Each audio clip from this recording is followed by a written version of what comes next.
we will use nuclear weapons against you and your allies if you don't back off.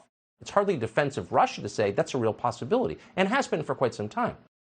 We know it's not about protecting the sacred borders of a sovereign country. We know the Biden administration doesn't care about those principles because they run our country, and we see how they act. And we know for dead certain, and this comes as sad news to a lot of Americans who are compassionate, but we know now that the war in Ukraine is certainly not about helping the Ukrainian people, those poor people.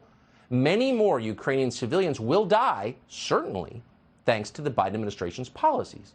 If you wanted to save Ukraine, its people, its infrastructure, its nation, you would push for a settlement now. You would have done it 2 months ago, but they're not doing that. They've rejected it out of hand.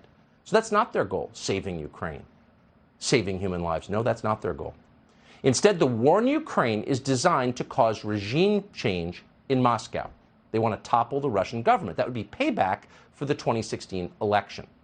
So this is the logical, maybe the inevitable end stage of Russiagate.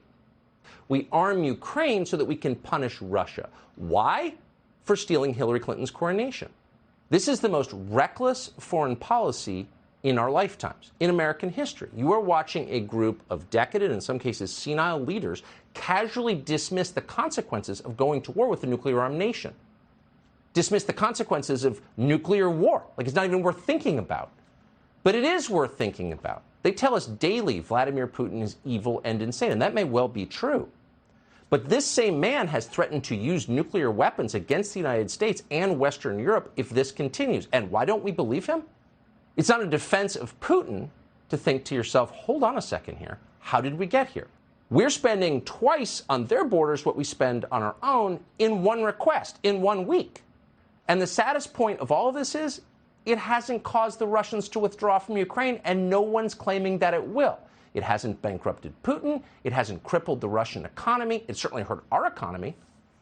If you want to know why our leaders are determined to escalate this conflict, it means more power for them.